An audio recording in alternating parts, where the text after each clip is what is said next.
On the night of May 25, 1996, 19-year-old Kristin Smart said goodnight to friends and began the short walk from a party back to her dorm at Cal Poly University. A classmate, Paul Flores, was the last person seen with her. She was never seen again.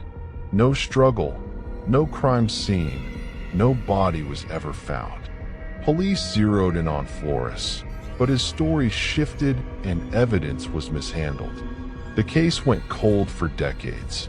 Kristin's family endured painful theories that she had simply run away, while a cloud of suspicion hung over a man who continued to live his life just miles from where she vanished.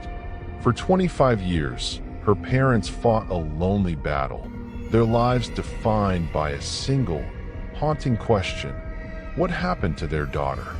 Then, in 2021, a renewed investigation, fueled by a groundbreaking podcast and public pressure, executed a search warrant at the home of Flores' father. There, beneath the deck, forensic experts discovered soil stained with human blood, evidence that had been hidden in plain sight for a quarter of a century. The discovery shattered the silence. It proved this was no disappearance, but a murder, and it pointed to a chilling family secret, a conspiracy to bury the truth, literally, for decades. Before we uncover how a podcast and a persistent family finally brought a killer to justice, make sure you are subscribed to the channel. We bring you the definitive stories behind the world's most haunting mysteries. This is the story of Kristin Smart, a cold case that refused to stay buried.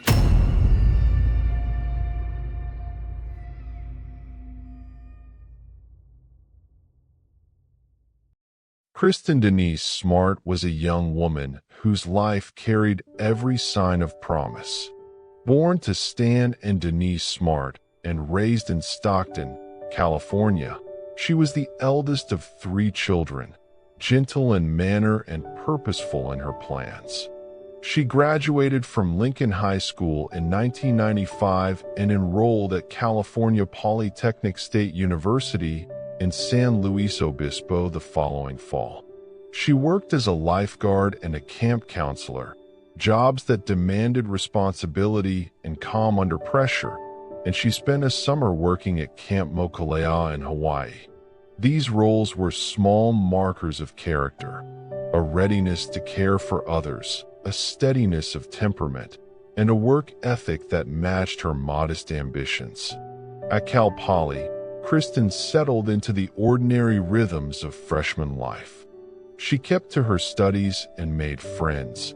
She learned to navigate a new town and a new set of expectations, and she joined the scattered social rituals that define college years: party nights, study groups, late shifts at work. Classmates remember her as quietly friendly, not a spotlight seeker, but someone who listened and smiled easily. Those who knew her then speak of a young woman who balanced humor with reliability, who showed up for commitments, and who quietly pursued possibilities for the future.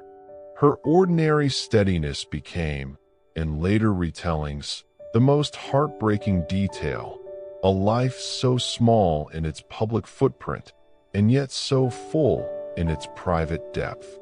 Her family life anchored that steadiness. Stan and Denise Smart were public school educators who raised their children with an ethic of service and community. Their home in Stockton was described by relatives as warm and practical, a place where school nights included homework on the kitchen table and summers meant camps and jobs that taught responsibility. Kristin's siblings were part of a close-knit household that later became the center of a public fight for answers. When Kristin went away to college, the family felt a quiet pride that any parent would recognize: a daughter doing what she set out to do, making a life of her own. In private, Kristin was not a portrait of headline drama. She was the collection of small habits and steady gestures that make a person recognizable to friends and family. a laugh that came soft and quick, a favorite song on the radio, a way of tucking hair behind an ear while concentrating on a book. Those small traits became talismans for family members after she disappeared, touchstones they would return to when the surrounding world supplied no answers. They recounted stories of her work with children at camp, of her alertness as a lifeguard, of the way she could be both earnest and mischievous in the space of a single afternoon. To those who loved her, Kristin represented a future unfinished. She had not yet finished a single chapter of what might have been a long life. Classes to complete, friendships to deepen, summers to arrange.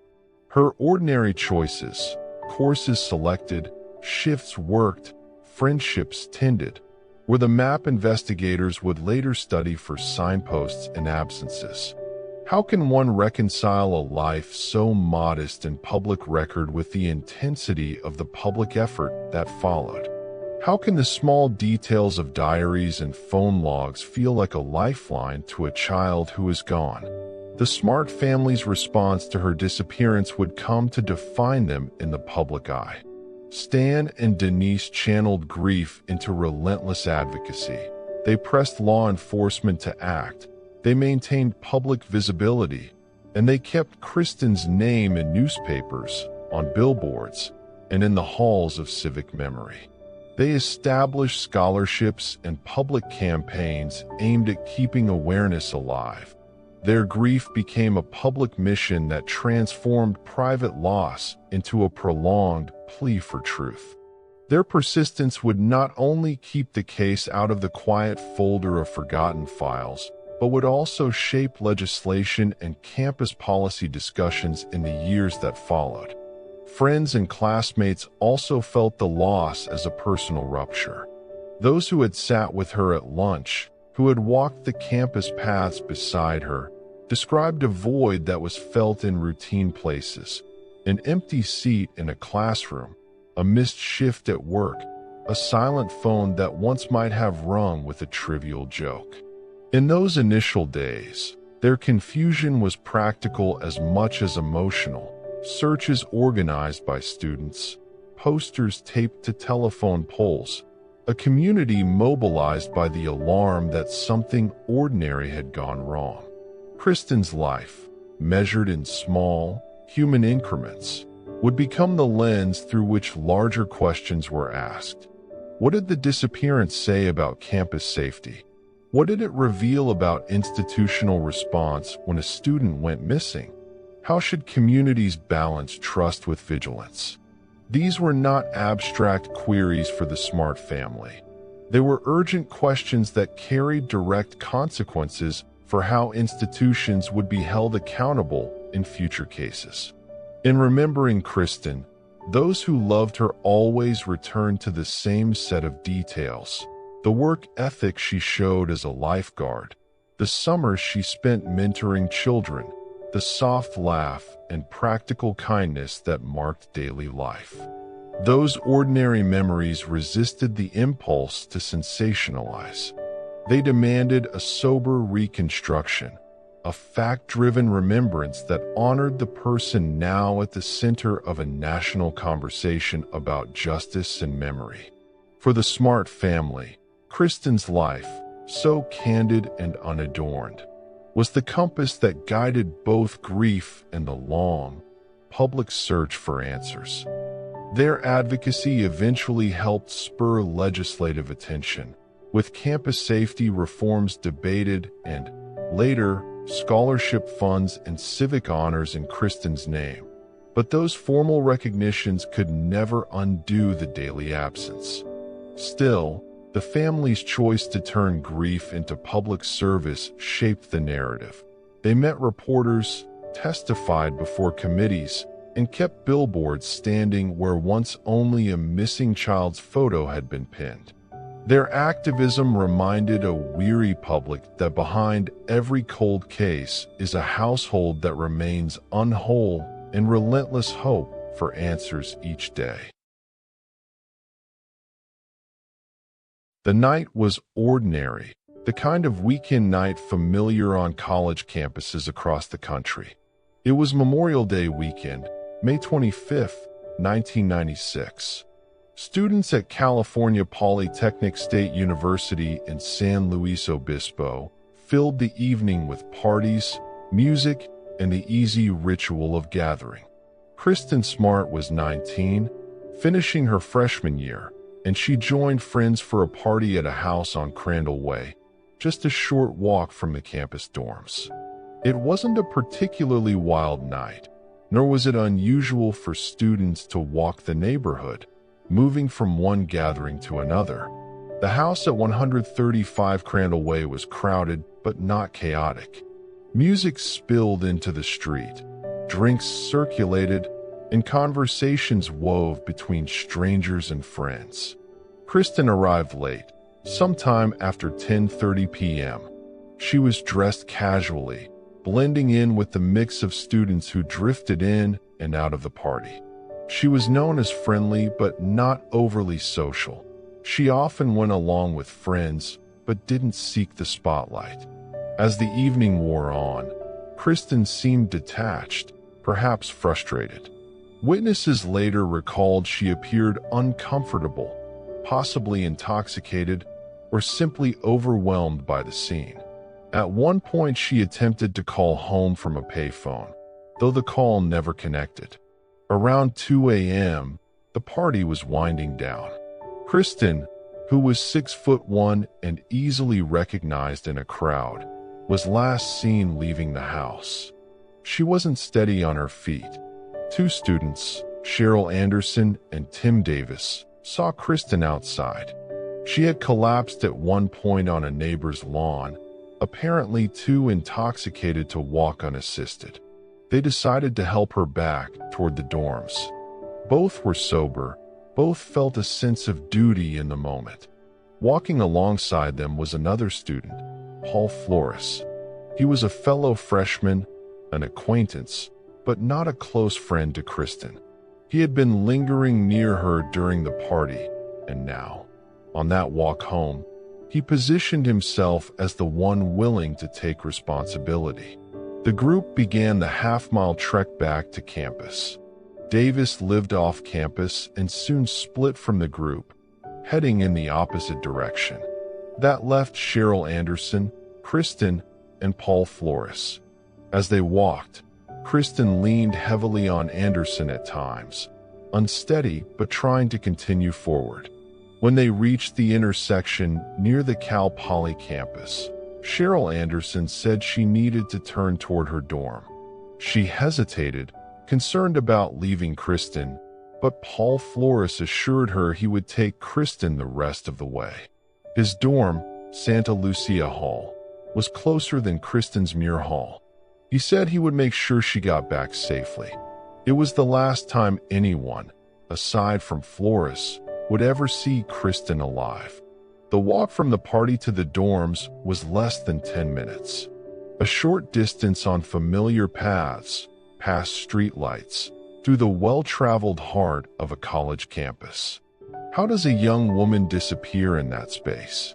That question would haunt investigators, family, and classmates for decades. Paul Flores later told police that he parted ways with Kristin near his dorm, claiming she walked off on her own toward her building. But no one saw her arrive. Her roommate reported Kristin never came back that night. Her bed remained untouched. Her belongings, except for her keys, were left behind. The next day, as friends gathered for routine activities, Kristin was absent. Calls went unanswered, plans fell through, and unease began to spread. On Sunday, when she still had not surfaced, friends began to worry. By Monday, Memorial Day, it was undeniable. Kristin was missing. But the campus police initially treated it as a student being irresponsible or possibly traveling for the long weekend. Reports were slow to reach local law enforcement. Crucial early hours slipped away. For those who saw her last, the memory of that walk became etched in their lives. Cheryl Anderson would later testify about the unease she felt leaving Kristin with Paul Flores, a choice that would forever weigh on her conscience. Davis would remember the moment he separated from the group, unaware that he was witnessing the final moments of Kristin's life as part of a visible community. At the time, Flores himself attracted little immediate suspicion. He was awkward, reserved, known for sometimes intrusive behavior, but nothing that marked him clearly as dangerous. Yet the inconsistencies in his story began almost immediately. He claimed to have left Kristin near his dorm, but his accounts of that walk shifted in small but telling ways. Still, in those first few days, hope lingered. Students posted flyers, friends searched the campus, and the Smart family was notified that Kristin was missing.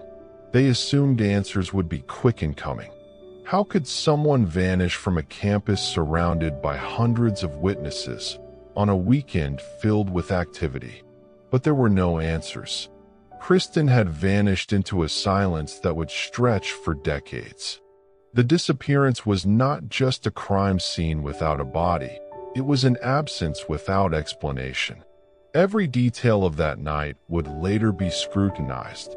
The crowded party, the payphone call that failed to connect, the stumble on the lawn, the walk home under streetlights, the final handoff from one student to another. Each detail mattered, and yet none delivered the one thing everyone wanted: the truth of what happened after Kristin was last seen alive. It was a short walk, less than 10 minutes. Yet in that brief distance, a life disappeared. The first hours after a disappearance are the most critical. Statistically, if a missing person is not located within the first 48 hours, the chances of finding them alive decrease sharply. But in the case of Kristin Smart, those first hours were not treated with urgency.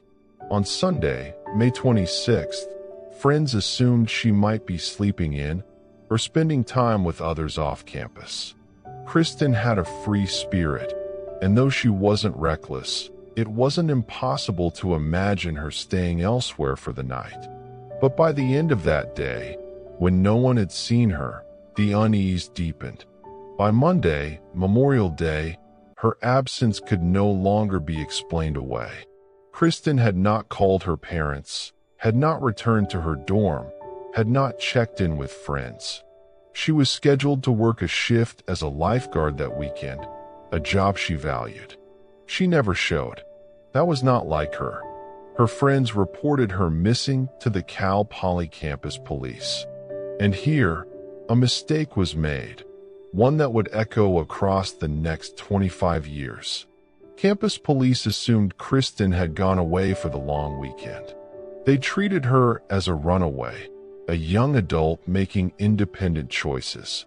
To them, it wasn't unusual for a college student to vanish for a few days, to disconnect, to perhaps travel without notifying anyone. So instead of launching an immediate search, instead of locking down the dorms, interviewing witnesses, or securing evidence, they waited.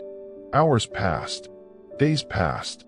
The urgency that should have fueled an early investigation was squandered. By the time San Luis Obispo County Sheriff's deputies were fully involved, vital evidence was already gone. Meanwhile, Kristin's parents, Denise and Stan Smart, were frantic. The phone call notifying them that Kristin was missing shattered their world. They knew their daughter. They knew she would not vanish without a word, especially on a holiday weekend, especially when summer plans were so close. She had goals, responsibilities, and a family who mattered deeply to her. They drove from Stockton to San Luis Obispo, searching for answers, pressing for action. What they found was indifference. They were told to wait, to be patient, but every instinct told them otherwise. Their daughter had not simply gone off on her own. Something was terribly wrong. When sheriff's deputies finally did begin to act, Kristin had already been gone nearly a week. The trail was cold. Witness memories were fading. And yet, one name began to emerge again and again: Paul Flores. He had been the last person seen with her. He had been the one who promised to get her back to her dorm. He lived just steps away from where she should have safely arrived. His role in those final moments made him unavoidable. Deputies questioned Flores.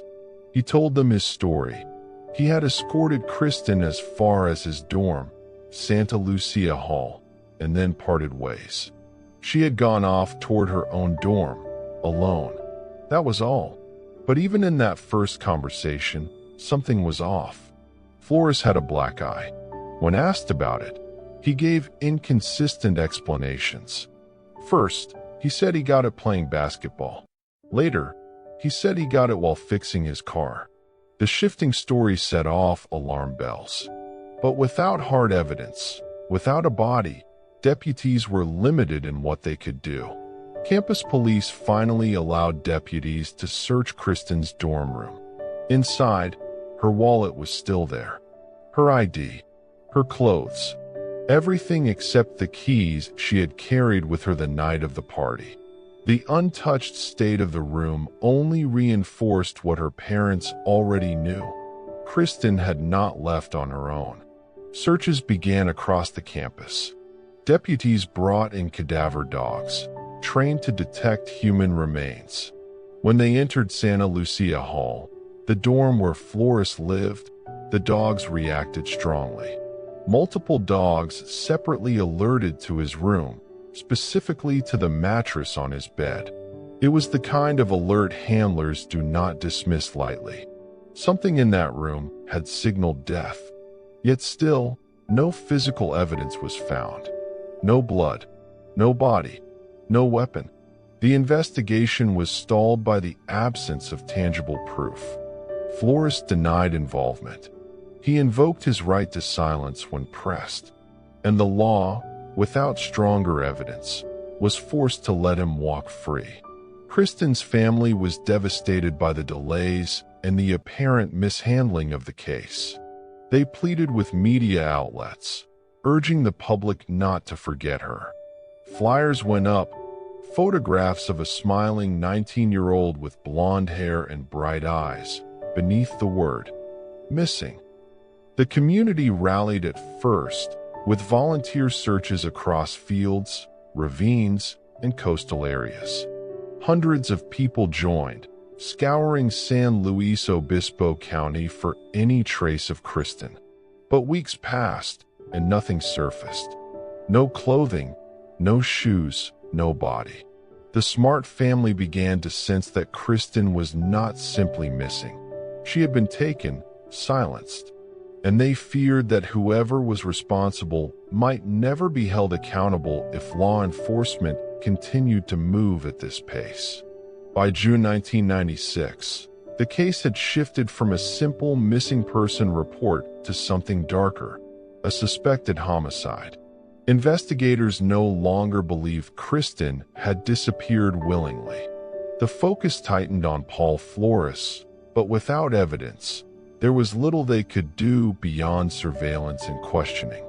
For Denise and Stan Smart, the frustration grew unbearable. They were living every parent's nightmare, compounded by a system that seemed unwilling or unable to rise to the urgency of the moment.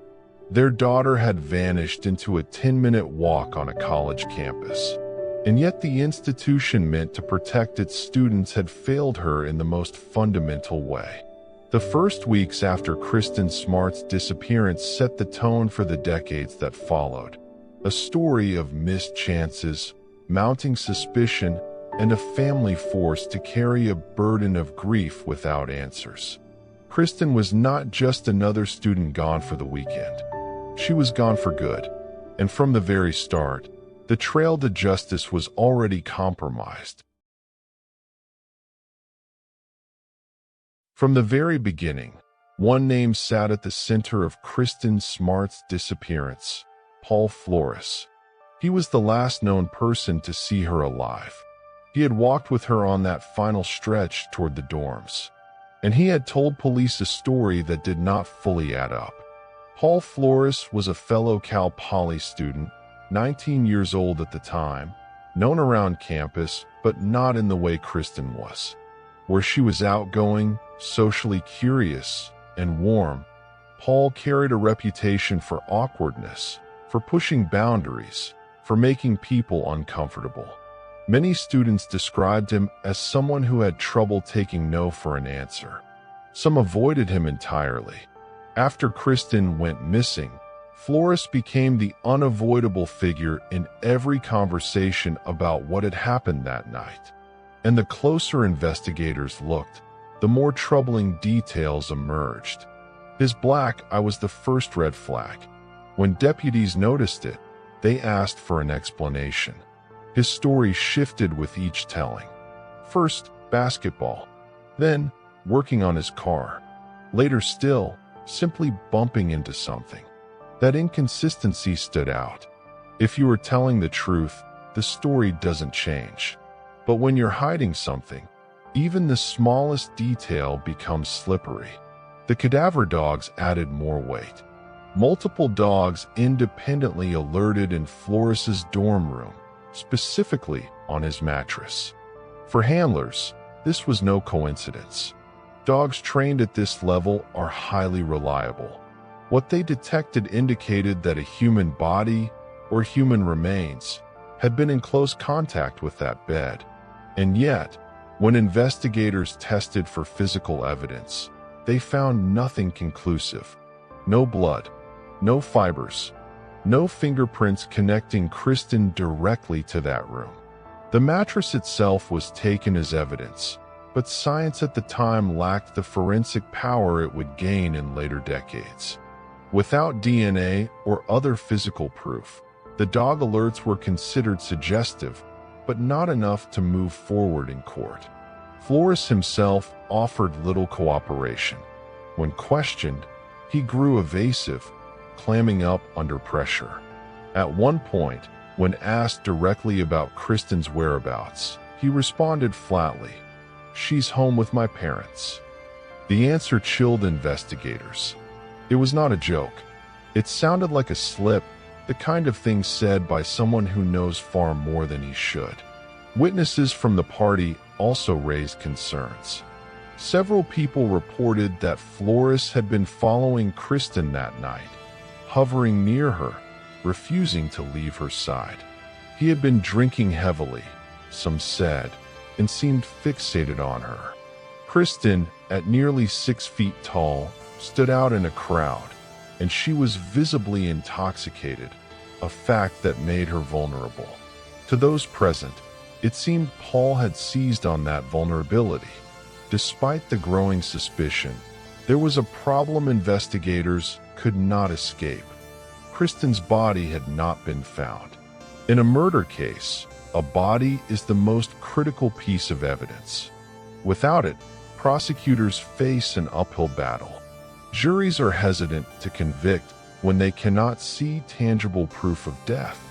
Defense attorneys can always raise the possibility, however slim, that the victim is still alive. The absence of Kristin's body became the single most powerful shield protecting Paul Flores in those early years. Her disappearance, however, was not treated casually by her family. Denise and Stan Smart launched their own search for answers. They pushed the sheriff's department to keep the case alive, to treat Flores as the suspect he so clearly was. They spoke to the media, ensuring that Kristin's name would not fade into the background of unsolved cases. But time was not on their side. Evidence grew colder with each passing week. Witness memories became less precise, and Flores, protected by silence, continued to live his life without charges. Still, suspicion hardened into near certainty within law enforcement circles. One investigator described Flores as a walking red flag. His behavior, his history, his presence in Kristin's final moments. All of it pointed one way. But suspicion without evidence is not enough to win in court. Over the next year, additional witness accounts emerged. One student said that Flores had a pattern of making unwanted advances on women around campus. Another recalled him lurking near female dorms late at night. Each story painted a portrait of someone who was not merely socially awkward, but potentially predatory. The Smart family pressed harder. In 1997, they filed a civil lawsuit against Flores, accusing him of killing Kristin. The move was bold, but it reflected their frustration. They could not stand idle while the man they believed responsible walked free. The civil case, however, stalled like the criminal one. Without Kristin's body, proving responsibility remained painfully out of reach. Search efforts also continued. Over the late 1990s, deputies and volunteers scoured fields, ravines, and the rugged terrain around Cal Poly. Ground-penetrating radar was used in select areas.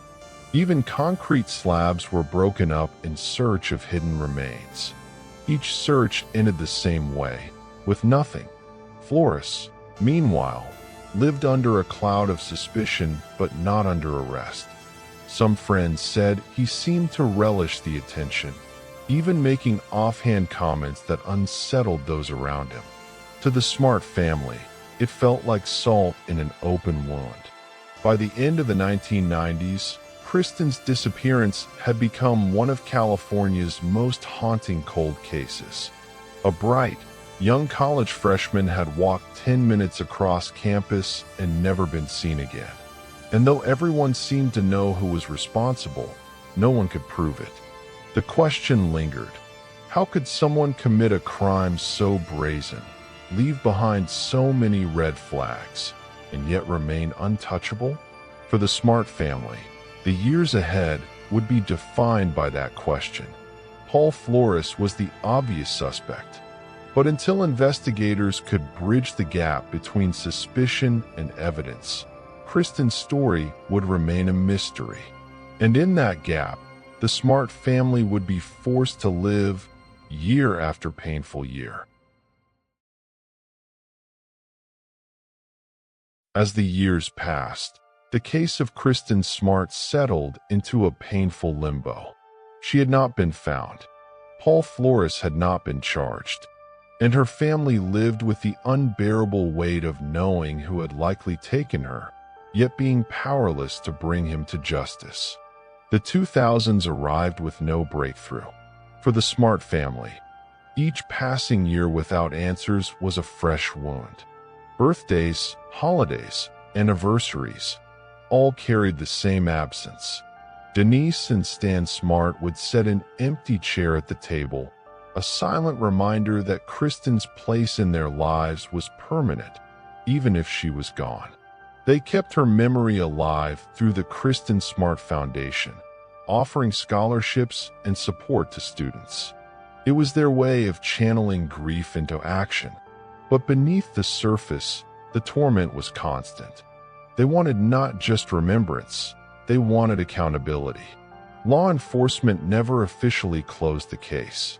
Investigators would circle back to Flores, re-interviewing witnesses, reviewing evidence, and conducting occasional searches. But with no new leads, progress was minimal. Without a body, prosecutors remained cautious. To them, the case was winnable in theory, but fragile in reality. For the community of San Luis Obispo, the disappearance of Kristin Smart became a haunting reminder of vulnerability. Cal Poly students walked the same paths she had once walked. Parents warned their daughters not to walk home alone. And the question lingered. If a young woman could vanish from a campus surrounded by thousands of students, what did that mean for the safety of everyone else? As time stretched into decades, Kristin's case became one of California's most notorious cold cases. But something else was happening, quietly at first, and then louder. The media began to take a greater role in keeping Kristin's story alive. Newspapers revisited the anniversary of her disappearance each May. Local TV stations ran segments to remind viewers that she was still missing. National outlets occasionally highlighted the case as an example of unsolved mysteries. Still, media coverage alone was not enough. The story needed a spark, something that could reignite public interest and push investigators to act. That spark came more than 20 years after Kristin vanished, in the form of a podcast. In 2019, a journalist named Chris Lambert launched Your Own Backyard, a long-form investigative podcast dedicated entirely to Kristin's case. Lambert was not a celebrity. He was not backed by a major network. He was simply a musician and podcaster who felt compelled to tell Kristin's story with depth and care. The podcast struck a chord. Lambert conducted interviews with key witnesses, neighbors, friends, and even people who had crossed paths with Paul Flores in the years after Kristin's disappearance. He revisited details that had long been overlooked, bringing to light new information and highlighting old inconsistencies. The effect was immediate. Your Own Backyard captured national attention, climbing to the top of podcast charts. For many listeners, it was the first time they had heard Kristin Smart's name. For others, it was a reminder of a case they thought had faded into obscurity. But most importantly, the podcast reignited the investigation. San Luis Obispo County Sheriff Ian Parkinson credited Lambert's work with helping generate new leads and renewing public pressure. Witnesses who had been silent for decades suddenly came forward, encouraged by the spotlight. Details long buried under fear or forgetfulness were spoken aloud. The Smart family was deeply moved. For years, they had carried the weight of feeling alone in their fight for Kristin. Now, thanks to a single voice with a microphone, the world was paying attention again. Meanwhile, Paul Flores had built a life in the shadows of suspicion. He lived with his parents for long stretches, struggled with jobs, and was often described as a loner. But troubling allegations surfaced over the years. Multiple women accused him of sexual assault, describing a pattern of predatory behavior. These allegations, while not directly connected to Kristin, painted a disturbing picture of a man with a history of harming women. The podcast unearthed these patterns, and listeners drew connections that law enforcement could not ignore. If Flores had been capable of this behavior repeatedly, then what had he done to Kristin Smart? As Your Own Backyard spread, it accomplished something law enforcement had struggled to do for years. It mobilized the public. Suddenly, people cared again. The case was no longer cold in the minds of the community. Pressure built. The sheriff's office began executing new search warrants, including multiple digs at Flores family properties. In 2020 and 2021, investigators searched the home of Paul's father, Ruben Flores. Beneath the deck, ground-penetrating radar and soil analysis revealed evidence of human decomposition. It was not definitive proof, but it was powerful. Prosecutors later argued that Kristin's body had once been buried there and possibly moved. This was the breakthrough the Smart family had prayed for.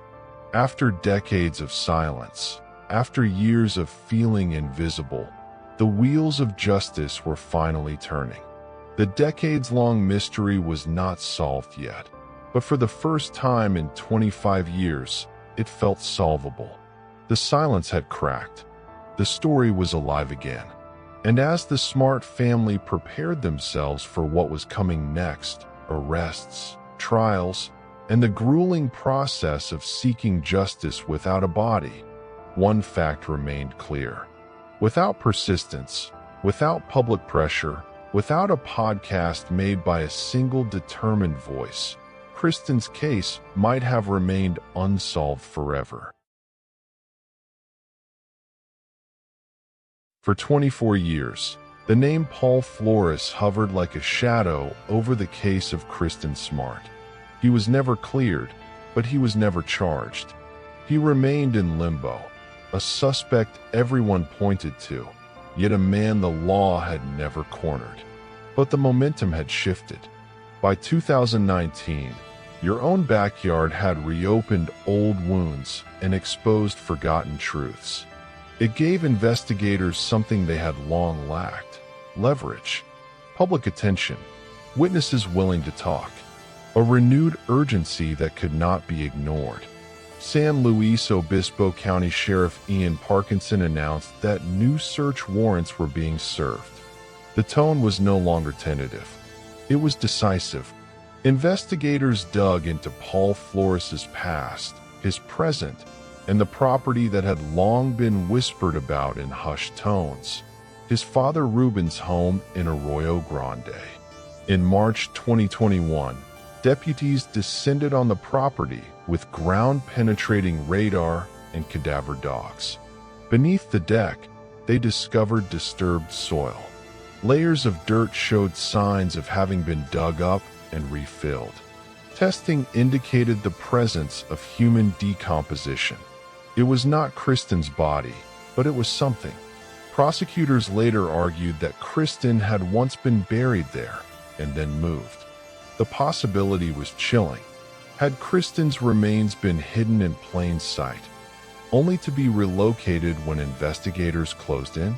The Smart family had lived for decades without the truth, and now, even in this breakthrough, they were forced to imagine a fresh horror: that their daughter's body had been taken from its resting place, concealed yet again, denied to them forever. Still, the evidence was enough to change the landscape. In April 2021, Paul Flores was arrested and charged with the murder of Kristin Smart. His father, Ruben Flores, was charged as an accessory, accused of helping conceal the body. For the Smart family, the arrests were both devastating and vindicating. They had waited 25 years for this moment. Every holiday, every birthday, every unanswered phone call from the police had led to this. Denise Smart later described it as a bittersweet relief. They had always known who was responsible, but now the world finally agreed. The arrests sent shockwaves across California. Students at Cal Poly, many of whom had only heard of Kristin Smart in passing, suddenly realized they were living on a campus that carried a ghost whose story was no longer just a cold case, but an active prosecution. Paul Flores, now in his 40s, faced the fight of his life. Prosecutors built a case not on a body, but on a mountain of circumstantial evidence. Witness testimony, the dog alerts from his dorm, the inconsistencies in his stories, the alleged history of predatory behavior, and the soil samples taken from beneath his father's deck. The challenge was enormous. No body, no murder weapon, no direct forensic link tying Flores to Kristin's final moments. But prosecutors argued that the absence of these things was no accident. They alleged Flores had hidden Kristin's remains so thoroughly that traditional evidence could never be recovered. And in the silence of those missing pieces, his guilt echoed loudly. Investigators also unearthed troubling details about Flores's life in the years after 1996. Multiple women came forward to describe encounters with him. Some alleged he had drugged and assaulted them. Others described behavior that mirrored what Kristin had endured, being followed, cornered, harassed. This pattern painted Flores not as a one-time offender, but as a man with a history of predation. For the Smart family, each new revelation was another wound. It was not just that Paul Flores had taken their daughter. It was that, in the years that followed, He may have harmed others as well. The thought was unbearable. If justice had come sooner, perhaps other women could have been spared. The case now had new life, but it was far from easy. Defense attorneys argued that the evidence was circumstantial, that memories after 25 years were unreliable, that dog alerts could not be considered definitive. They insisted there was no proof Kristin Smart was dead at all. But the prosecution leaned on a powerful truth. Kristin had never been seen again after that night in 1996. She had vanished without her wallet, without her ID, without a trace. A 19-year-old college freshman does not disappear voluntarily and stay gone for 25 years. Kristin was dead, and Paul Flores had been the last one with her. In September 2021, a judge ruled there was enough evidence for both Paul and Ruben Flores to stand trial. The decision was a victory in itself, proof that after decades of frustration, the Smart family's persistence had not been in vain. As the trial date approached, the community braced for the reopening of old wounds. Former classmates were called to testify. Friends were asked once again to relive that night, to recall every detail of Kristin's last walk home. Investigators prepared to present a case unlike most, a no-body homicide built on fragments, patterns, and the chilling weight of absence. For the Smart family, sitting in court would mean staring across the room at the man they had always believed killed their daughter. It would mean reliving the worst night of their lives.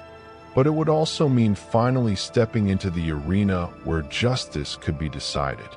The breakthrough of 2021 was more than an arrest. It was a reminder that time does not erase truth, that a case can be dormant for decades and still awaken with enough force to bring the accused into court. The question that had haunted Kristin's story for 25 years, would Paul Flores ever face justice, finally had an answer. And now, the focus turned to the trial, where the absence of a body would collide with the presence of overwhelming suspicion. By 2022, the stage was set for one of the most anticipated trials in California's history. After 26 years of waiting, Kristin Smart's family would finally see Paul Flores sit in a courtroom, accused of her murder. The prosecution faced an uphill climb. This was a no-body case. No confirmed murder weapon. No direct forensic evidence tying Flores to the crime. What they had instead was a mountain of circumstantial evidence.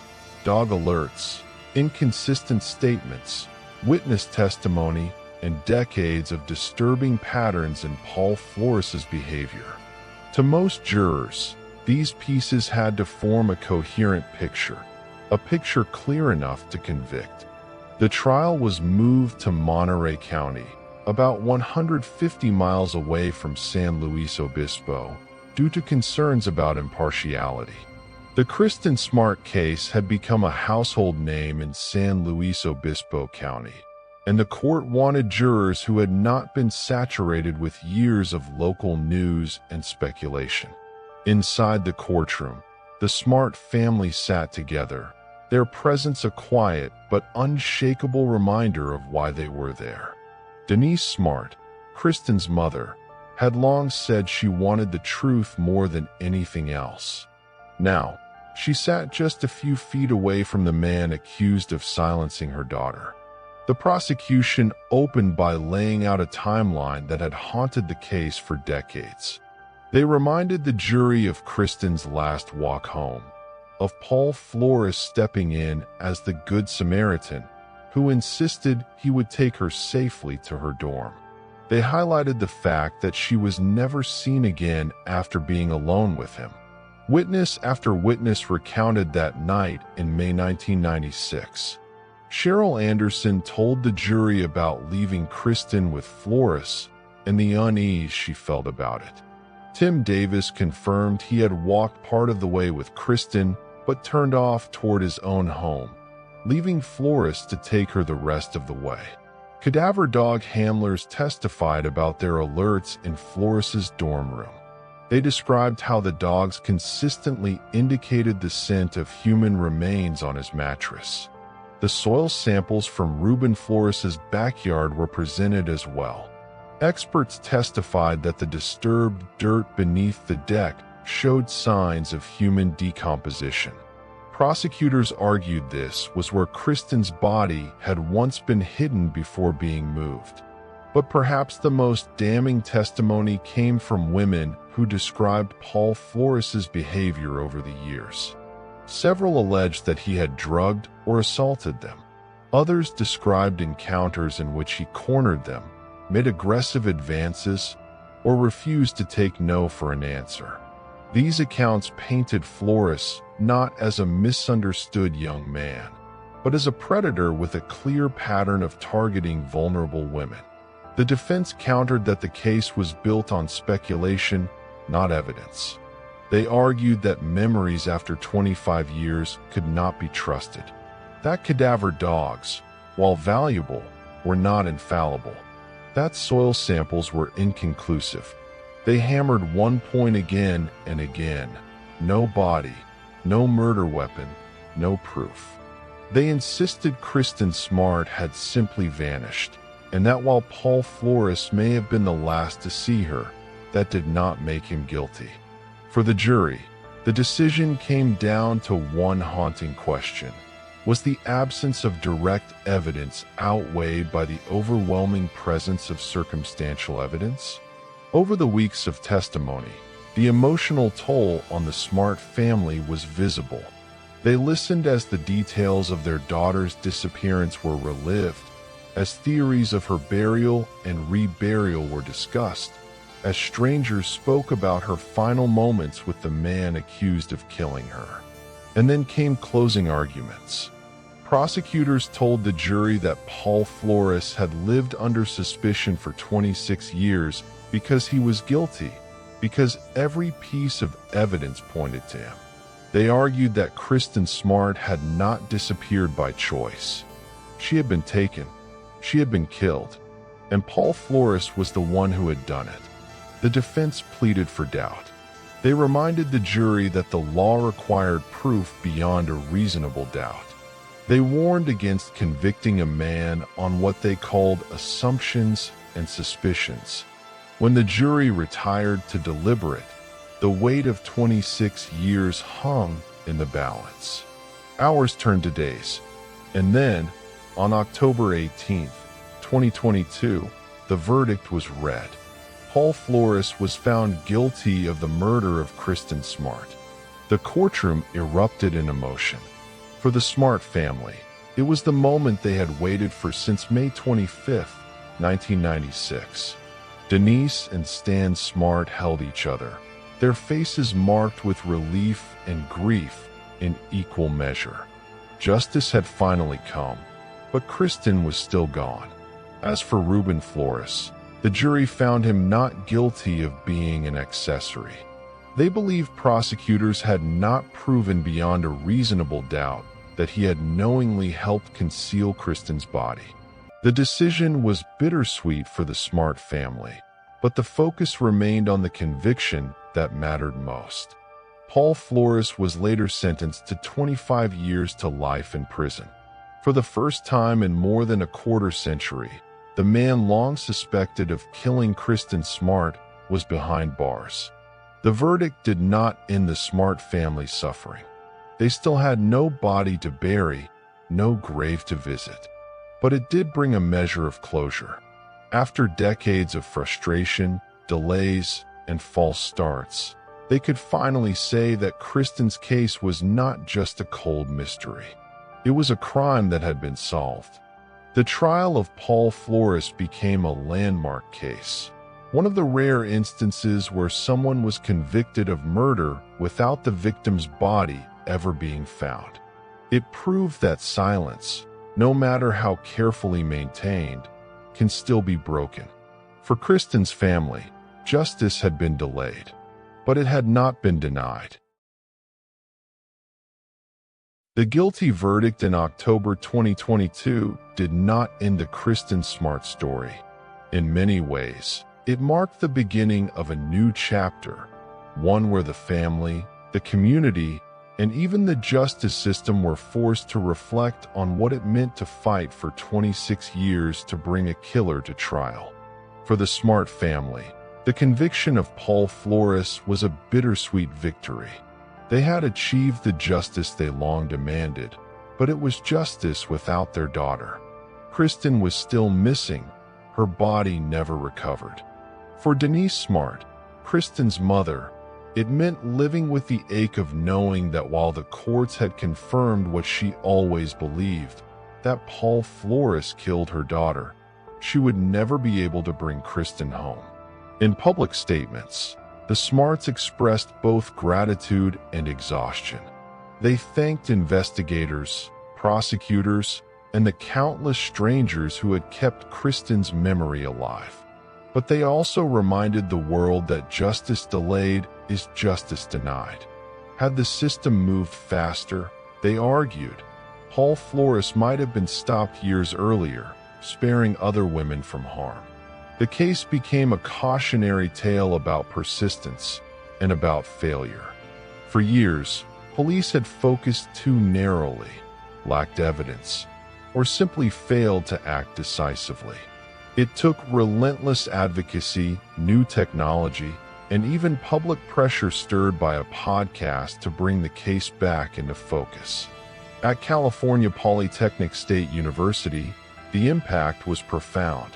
Kristin Smart had disappeared from campus grounds in 1996, and for decades, her name was tied to the university's reputation. Students and parents questioned how safe the campus truly was. Administrators eventually made lasting changes, strengthening campus safety protocols, installing better lighting, expanding security patrols, and requiring more transparency around missing person cases. Kristin's story became part of campus orientation for years, a warning that safety cannot be taken for granted. In 2002, Cal Poly dedicated a memorial to Kristin Smart on campus. The plaque, simple but powerful, reminded everyone who walked past it that she was not forgotten. After the trial, that memorial became a place of reflection where students left flowers and notes of solidarity. The Kristin Smart case also reshaped California law. In the wake of her disappearance, legislators introduced the Kristin Smart Campus Safety Act, requiring universities to improve their coordination with local police and campus security in cases of serious crimes or missing students. It was one of the earliest reforms sparked directly by her case, and it remains a cornerstone of student safety policy in the state. Beyond law and policy, the case became part of America's cultural conversation about violence against women. For years, stories like Kristin's were dismissed as unfortunate but unsolvable. Her case showed that even when a victim's body is never found, investigators must continue to pursue justice with every available tool. The rise of true crime media also played a role in how the story endured. In 2019, the podcast Your Own Backyard, created by journalist Chris Lambert, reintroduced Kristin's case to a national audience. Lambert's work was widely credited with putting pressure on authorities to re-examine leads and reignite the investigation. By telling Kristin's story with compassion and thoroughness, the podcast helped transform a forgotten case into a movement for answers. Even after Paul Flores' conviction, questions remain. Where is Kristin's body? What happened in those final hours after the party? Did others help Flores hide the truth? These questions continue to haunt not only the Smart family, but also investigators who worked the case. Without a body, the case is technically unresolved, and for the Smarts, closure remains elusive. For the community of San Luis Obispo, The conviction brought mixed emotions. Relief that justice was served, anger that it took so long, fear that others like Paul Flores might still walk among them. Residents who had lived through the uncertainty of 1996 remembered how quickly trust in their quiet coastal town had been shattered. For newer residents, the case was a reminder of how deeply crime can scar a community. The media coverage of the trial reached far beyond California. Headlines across the U.S. and abroad captured the story: the young student, the vanished body, the decades-long wait, and finally, the conviction. It became a story not only of tragedy but of endurance, a family refusing to give up. Paul Flores' sentencing to 25 years to life brought a symbolic end to his decades of suspicion. But even in prison, his silence remains one of the most painful aspects of the case. He has never admitted guilt, never revealed where Kristin's remains lie, never spoken the words the Smart family longs to hear. That silence keeps part of the truth buried, perhaps forever. Still, there is power in the legacy Kristin left behind. Her story has become a rallying cry for those fighting for missing persons everywhere. Advocacy groups point to her case as proof of why persistence matters, why families must keep pushing, and why the justice system cannot afford complacency. On the anniversary of her disappearance each May, vigils continue to be held. Students and community members gather with candles, photographs, and words of remembrance. They speak her name, not only to honor her, but to ensure her story is never forgotten. Kristin Smart's case reminds us that behind every headline, every courtroom battle, and every verdict, there is a human being, a daughter, a sister, a friend. She was more than a victim. She was a person with dreams, ambitions, and a future stolen far too soon. The aftermath of the trial did not bring full closure, but it did bring truth into the light. It showed that even the coldest cases can be solved, that families can still find justice, even decades later. And it proved that silence cannot bury a story forever.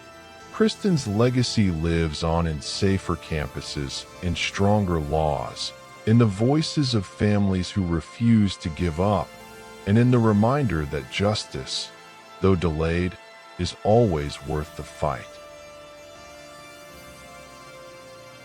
Kristin Smart was 19 years old when she walked across the Cal Poly campus for the last time.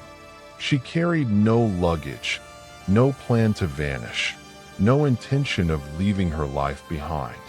What she carried instead was the weight of dreams, of becoming an architect, of traveling, of building a life filled with light and possibility. That night in May 1996, she disappeared into the darkness. And for more than 26 years, her family, her community, and strangers across the country carried that darkness with them.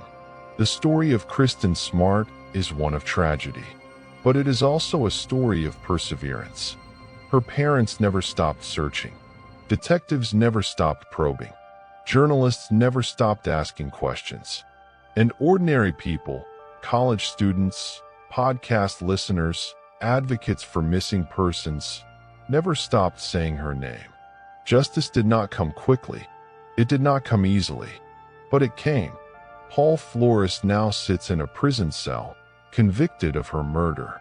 And while his silence keeps part of the truth buried, the verdict ensures that Kristin's story will never again be dismissed, doubted, or forgotten.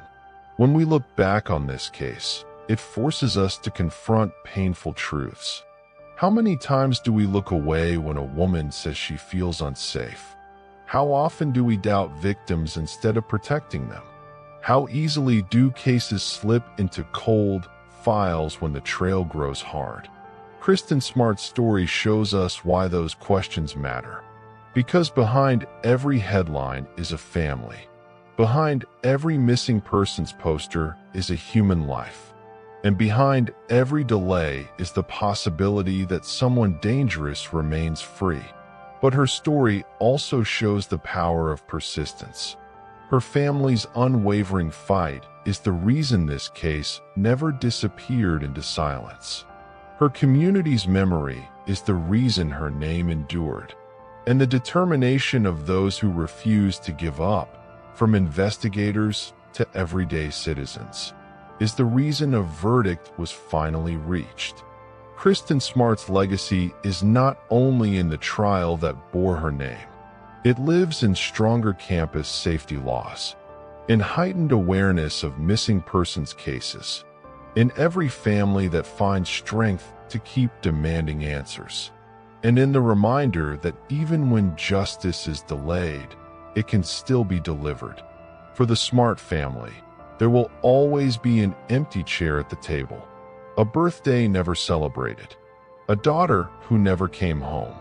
No verdict can change that. But what the trial has given them, and all of us, is proof that silence does not have the final word. Kristin's voice was stolen, but her story still speaks. And now, it speaks through us. As we close this chapter, remember Kristin Smart. Remember her not only as a victim, but as a young woman whose dreams were stolen and whose name became a beacon for justice. Share her story so that others will not be forgotten. Speak up when silence feels easier. Demand answers, even when the world tells you to move on. Because if Kristin Smart's case proves anything, it's that the pursuit of truth is never wasted. This has been another episode of Cold Case 48. If you found value in this story, if you believe these cases matter, help us keep them alive. Like this video, share it, subscribe so you don't miss the next case we uncover. Every view, every comment, every voice added keeps these stories from fading into silence. Kristin Smart's fight for justice took 26 years. The next case might still be waiting, and together we can make sure it is not forgotten.